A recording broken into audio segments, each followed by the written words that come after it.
Well, hey everybody, welcome back. Today we're going to be looking at moon landing deniers. I know, other channels have covered this in excruciating detail. However, I found a documentary that is being touted as 100% proof of the moon landing hoax claim. Don't worry, I won't make you sit through a documentary that is over 3 hours long.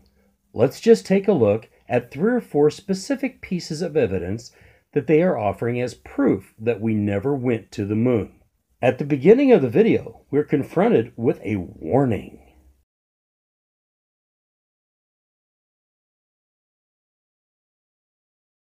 On the surface, what this is saying is that the flat earth idea is more stupid than his stupid idea, so please don't use my stupid to provide evidence for your stupid. Everybody got that? If we look just a bit deeper, what we see is a warning to debunkers not to debunk the stupid idea or you'll be faced with false DMCA claims. What's the matter, Colonel Sanders? Chicken? But then the author of the documentary shows us this.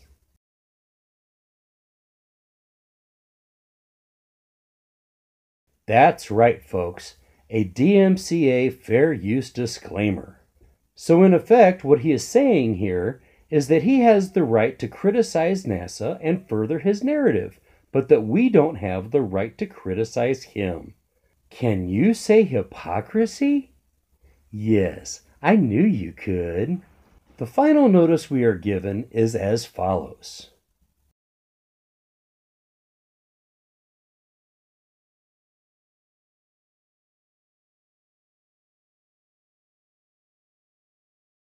This is obviously meant to reinforce the veracity of what we are about to see, because after all, he's being upfront with us that no one interviewed is a supporter of the moon hoax theory, that all files and photos examined come from NASA. So, all upfront and above board, right? Well, now that we've set the stage for this impartial documentary, let's take a look at some of his evidence. Good, let's get moving. Yes, sir. Driver, prepare to move out. What are you preparing? You're always preparing. Just go. Just go. Yes, sir. Sir, shouldn't you sit down? In 1979, only 10 years after the first lunar mission, the film Capricorn 1 was released. Officially, the film told the story of a fake mission to Mars, which NASA staged in a TV studio in order to avoid the real dangers of a mission in space. You don't really think you're going to get away with this? Well, I don't know. It's a chance. Maybe it's not a very good one, but it's a chance. Ah, the truth is hidden in plain sight trick. Do you really mean to tell us that NASA faked the moon landing in a movie studio on government orders and then decided, on their own, to tell everyone about it? What? You went over my helmet? But Capricorn 1 was clearly referring to the recent lunar missions, as in fact the film's slogan read, "Would you be shocked to find out that the greatest moment in our recent history may not have happened at all?"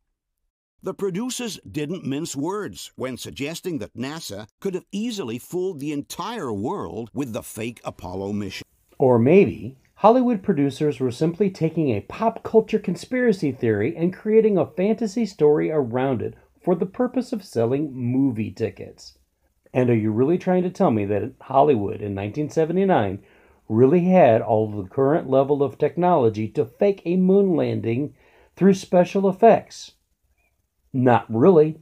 Modern special effects were in their infancy in 1979. How can there be a cassette of Spaceballs the movie? We're still in the middle of making it. Oh, that's true, sir. But there's been a new breakthrough in home video marketing. There is? Yes, instant cassettes. They're out in stores before the movie is finished.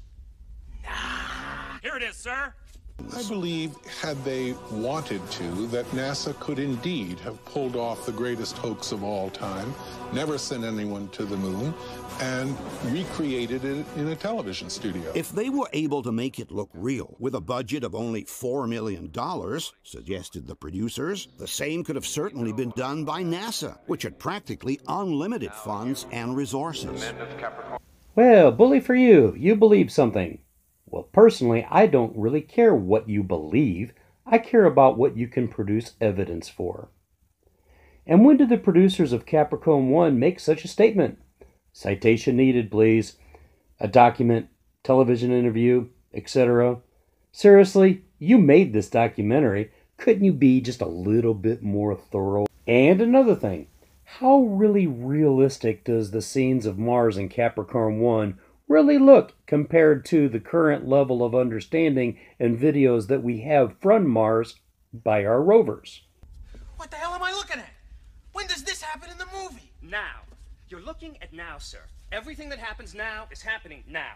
What happened to then? We passed then. When? Just now. We're at now. Go back to then. When? Now. Now? Now. I can't. Why? We missed it. When? Just now.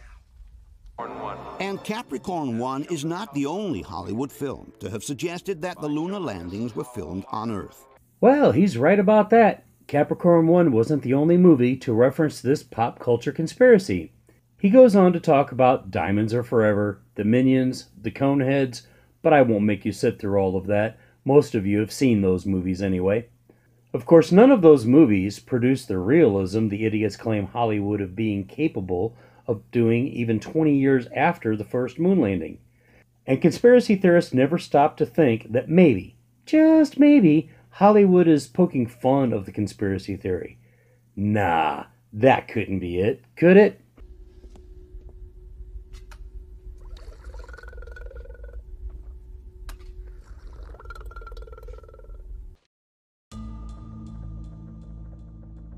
Obviously, there are also those who are absolutely convinced that we went to the moon and openly defend the official narrative by NASA. These people like to call themselves debunkers. Among the best known and most active, we should mention Phil Plait, editor of the website Bad Astronomy; Jim Oberg, journalist and expert in space issues; Who is he? He's an asshole, sir. I know that. What's his name? That is his name, sir. Asshole. Major asshole. And his cousin? He's an asshole too, sir. Gun is made first class Philip Asshole. the Italian Paolo Attivissimo, editor of the website on the moon hoax and collaborator of the Apollo Lunar Journal, NASA's official website on the Apollo missions. As an official NASA collaborator, Attivissimo represents a particularly authoritative voice in the field of the lunar debate. Notice the use of the word collaborator rather than co-author. This is a not-so-subtle use of language to instill fear in the mind of the viewer that something nefarious is happening. Among the debunkers, we should also mention Jay Windley, editor of the website Clavius, and the world-famous Mythbusters, who have devoted an entire episode from their show to debunking the so-called moon hoax theory. Not only do these people believe that we went to the moon, but they claim that there is irrefutable evidence to prove it. We shall therefore begin by analyzing this evidence one item at a time. How many assholes we got on this ship anyhow? Yo! I knew it. I'm surrounded by assholes. The first piece of evidence commonly cited in favor of the Apollo missions comes in the form of reasoning. If it's true that NASA faked the moon landings, goes the argument, why did the Russians keep mum instead of exposing the hoax to the entire world? I russi sono stati zitti perché? Nessuno se lo sa spiegare.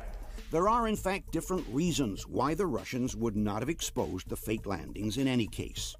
The first one is that, given their position, no one in the world would have believed them. Just imagine if the Russians, who had just lost the race to the moon, had tried to suggest that NASA faked the moon landings. The Americans would have ridiculed them in front of the entire world, calling them sore losers. Had the Russians actually come forward with scientific evidence that America faked the moon landings, it's highly doubtful anyone would have hand-waved the evidence away. That is not how peer-reviewed science works, and that is not how international politics works. Keep firing, assholes! With more than 500 million people having just witnessed the moon landings on television, it would have been very easy to dismiss any Russian accusation with a laugh. Had the claim come from a neutral nation, then maybe it would have been somewhat believable. But coming from the same people who had just lost the race to the moon, no one would have taken them seriously. If it's so easy to debunk the Apollo missions, people would have listened in 1969, and investigations opened in the American Congress. And I'm not entirely sure if he noticed his own faux pas here, but the narrator stated the Russians just lost the race to the moon. Well, if the Apollo missions were faked, how was it that the Russians actually lost? By saying the Russians lost the space race is an admission that the Apollo missions were real.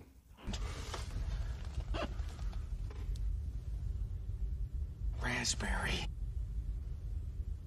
There's only one man who would dare give me the raspberry. There is also a second, very important reason why the Russians would not have exposed the hoax in any case. With the Apollo mission still in progress, serious talks between the Americans and the Russians about a joint space program had already been on their way. The times were no longer those of Kennedy and Khrushchev, and the Nixon administration had made some serious progress towards a substantial détente with the Soviet Empire.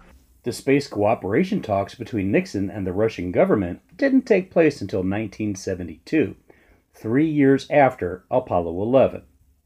In 1969, neither country knew those talks were going to happen, unless, of course, you're going to try to claim the Russians had a psychic crystal ball.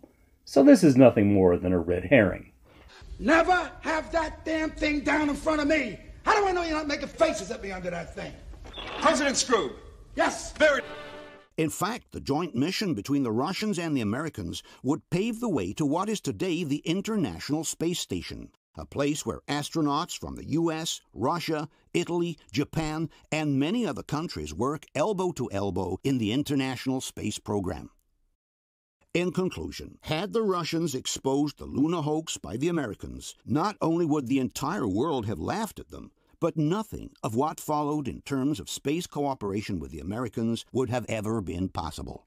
This piece of evidence is nothing more than another red herring. No one knew that we would even keep a presence in space in the mid-70s. In fact, the American government was seriously asking the question, why should we bother? And are you seriously going to tell me, with a straight face, that the Russians would have agreed to the Apollo-Soyuz missions if they thought the Apollo program couldn't operate as advertised? I don't think so. No, yeah, oh, your helmet is so big. Lord helmet, what? The second piece of evidence often used in favor of the moon landings is the following. With over 400,000 people involved in the NASA project, goes the argument, someone sooner or later would have spilled the beans. Yes, that's true. As the old saying goes, a secret held by more than one person isn't a secret. Did you see anything? No, sir. I didn't see you playing with your dolls again. Good! Può considerare una cosa molto banale. All'operazione Luna parteciparono 400.000 tecnici di società private, non militari, non era un'operazione di 4 gatti che lanciano un missile. Quindi tutta questa gente in 40 anni non ha mai confessato nulla. But it's the very premise to this argument that is flawed.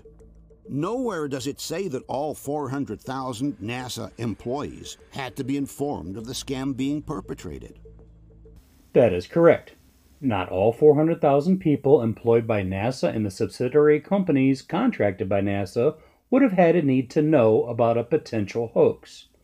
Only all the astronauts, everyone in launch control in Florida, everyone in mission control in Houston, and everyone in the imagined set at Hollywood.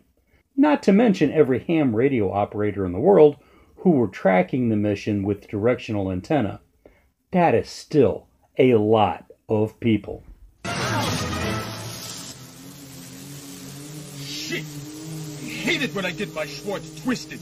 In fact, the lunar landing project had been split among thousands of different companies that worked all over the United States, totally independent from one another. Bullshit! Just stop this thing! I order you! Stop! The employees from Grumman were building the lunar module in their factories in Long Island. The technicians from ILC were designing the spacesuits in their laboratories in Delaware. The employees from Boeing were building the lunar rover in the state of Washington.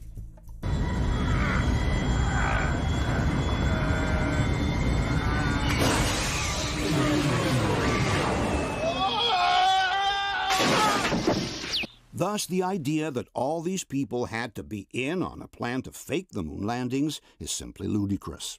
Ludicrous, huh? Well, okay, but you did fail to mention all the people who did need to be in on the hoax for it to work. Still would have been at least a couple of thousand. It still would have been a lot more people than what was required to keep a friggin' secret. You all right, sir? Fine.